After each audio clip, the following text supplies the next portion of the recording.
एक समस्या जो देश की राजधानी में चल रही है, जो हमारे देश के रेसलर रहे हैं, जो एक लगातार जो आंदोलन कर रहे हैं, एक WFI के अध्यक्ष ब्रिजभूषण शरण सिंह के विरुद्ध, और उन पे गंभीर आरोप लगा रहे हैं। इंडियन एक्सप्रेस की एक न्यूज़ की बात करी जाए अगर, तो इंडियन एक्सप्रेस की उस न्यूज़ में जो रेसलर्स द्वारा FIR दर्ज करवाई गई है, उस FIR के हवाले से जो बातें कही हैं, जो बातें उस FIR से आ रही हैं सामने, कि रेसलर्स ने जो आरोप लगाए हैं ब्रिजभूषण शरण सिंह पे, वो शर्मनाक स्तर के आरोप हैं।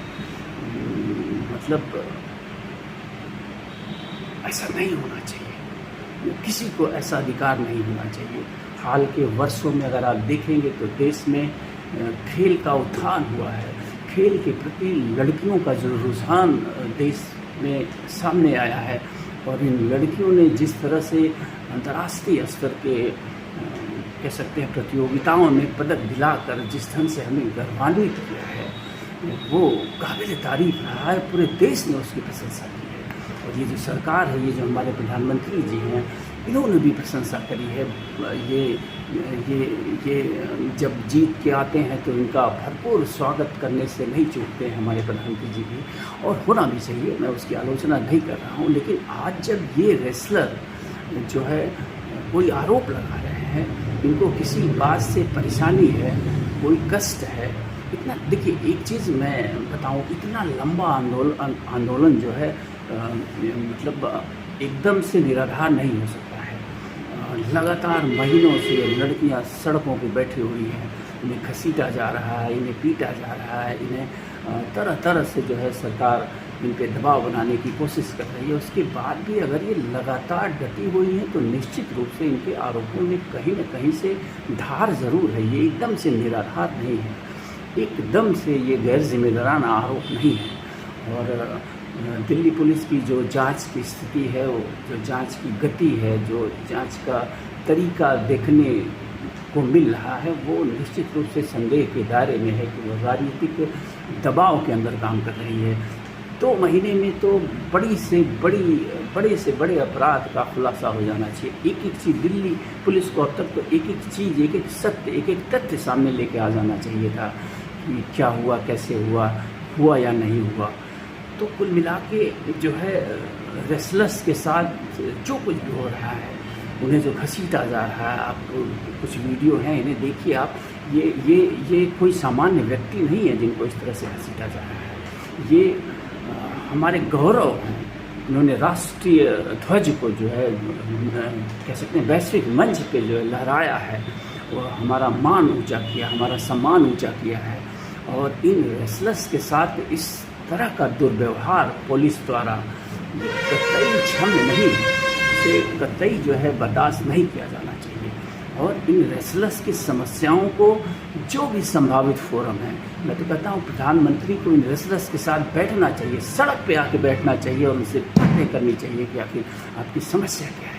जब वो जीत के आए थे, जब फोटोग्राफी सेशन में अपना चेहरा चमकाना था, तो मोदी जी इन रेसलर्स के साथ इस तरह से दिखते हैं मानो मोदी जी का ही कोई मंत्र था, मोदी मंत्र ही कोई था, जिस मंत्र के चलते ही जो है खेल का इतना उत्थान हुआ है देश में। और ये पदक जीत के जो बच्चे ला रहे हैं, इनमें इनका भी कहीं न कहीं से कोई योगदान है। और आज जब ये संकट में है तो इनके पास समय नहीं है, यानी कि बोलने तक का समय नहीं। ये व्यक्ति अब तक एक शब्द नहीं बोला है कि रेसलर्स के समर्थन में।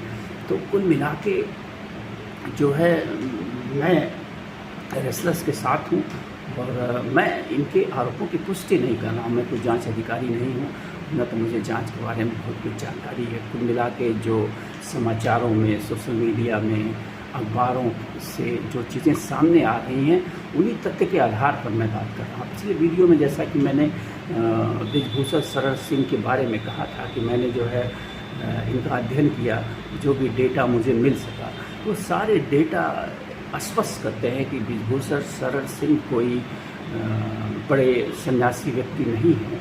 इनका पूरा जीवन जो है अपराध के इतिहास से भरा पड़ा है। साइकिल चोरी से लेके एक सांसद तक की, एक शिक्षा माफिया तक की इनकी जो यात्रा है वो हर जगह पे जो है कानून के साथ इन्होंने खिलवाड़ किया है, ये साफ साफ दिख रहा है। इन्होंने हत्या तक की बात को बोली है, जैसा कि मैंने पिछली वीडियो में भी कहा था। तो कुल मिला के ये राजनीति है, ये राजनीति का गंदा खेल चल रहा है। क्योंकि आज हमारे देश की स्थिति ये है कि हम जो हैं एज अ वोटर हम इस कदर डिवाइडेड हैं, इस कदर बटे हुए हैं जाति के नाम पे, धर्म के नाम पे या अपने व्यक्तिगत लाभ के नाम पे। उसी का दुष्परिणाम है ये। सरकार को शायद ऐसा लगता है, जो मैंने अध्ययन किया है, जो मैंने कंक्लूज़न निकाला है कि ब्रिजभूषण शरण सिंह के साथ सरकार क्यों खड़ी दिखाई दे रही है, उसका एक मात्र कारण अगर आप पाएंगे तो वो मात्र कारण है कि आने वाले समय में चुनाव है 2024 का, और ब्रिजभूषण शरण सिंह अपने जनपद के आसपास के कई जनपदों में जाति के नाम पे या अपनी गुंडागर्दी के नाम पे या अपने धन के नाम पे या अपने जो भी प्रभाव हो, उस प्रभाव के नाम पे कई सीटों को प्रभावित करते हैं। ऐसे में उन्हें नाराज़ नहीं करना चाहती है सरकार, यानी उन कुछ सीटों की लालच में, ग्रीड के लिए, पॉलिटिकल ग्रीड के लिए, उन सीटों की लालच के लिए हमारे देश की सरकार जो है उन चमकते सितारों को, जिन्होंने अंतर्राष्ट्रीय स्तर पर ख्याति प्राप्त की देश के लिए, उनके सम्मान को भी बचा पाने में असमर्थ है कह सकते हैं, या नहीं बचाना चाहती है। क्योंकि उसके लिए सत्ता जो है प्रमुख है, वो सत्ता किसी भी हाल में पाना चाहती है। सत्ता के लिए वो कुछ भी करने के लिए आमादा है, वो सत्ता को नहीं छोड़ना चाहती है किसी भी हाल में। तो कुल मिला के जो मेरा कहने का मतलब है कि आज आप देखेंगे रेल दुर्घटना के बाद, अगर आप इन समाचारों का, न्यूज़ चैनलों का रुख देखें अगर आप, तो इनका रुख बदला दिख रहा है। इसमें सिर्फ रेल चल रही है। तो कुल मिला के कहने का तात्पर्य या वीडियो बनाने का मेरा मकसद सिर्फ इतना है कि हमें उस आंदोलन को भूलना नहीं है। उस आंदोलन को तब तक जारी रखना है जब तक कि हमारे रेसलर्स को न्याय नहीं मिल जाता है। न्याय मिलना चाहिए, सत्य सामने आना चाहिए, सबके सामने आना चाहिए। ये पूरे देश का अधिकार है, उन रेसलर्स का अधिकार है कि उनकी शिकायतों पर विस्तार से चर्चा हो और उनकी शिकायतों की जांच हो। अगर उनकी शिकायतें सही हैं तो जो है ब्रिजभूषण शरण सिंह पे जो है कड़ी से कड़ी कार्रवाई हो और उन्हें राजनीतिक कारणों से बचाया जाना निश्चित रूप से लोकतंत्रात्मक प्रक्रिया नहीं है। ये लोकतंत्र को नुकसान करने वाली प्रक्रिया है। तो कुल मिला के जनता को रेसलर्स के साथ आना चाहिए और इस बात की मांग करनी चाहिए कि ये इस पूरे घटनाक्रम की जो है ईमानदारी से जांच करके सत्य को सामने लाया जाए और जो भी पीड़ित है उसे दंडित किया जाए। जिसने भी जो है, जो भी दोषी है, आई मीन टू से, दोषी को दंडित किया जाए और जो भी पीड़ित है उसे न्याय दिया जाए। तो कुल मिला के आज का मेरा यही रिक्वेस्ट था, यही अपील है। और जाते जाते मैं ये कहना चाहूँगा कि अगर आपने अब तक मेरा चैनल सब्सक्राइब नहीं किया है तो मेरे इस चैनल को सब्सक्राइब जरूर कर लें, ताकि हमारे आपके बीच का जो संबंध है ये लगातार बना रहे। धन्यवाद, नमस्कार।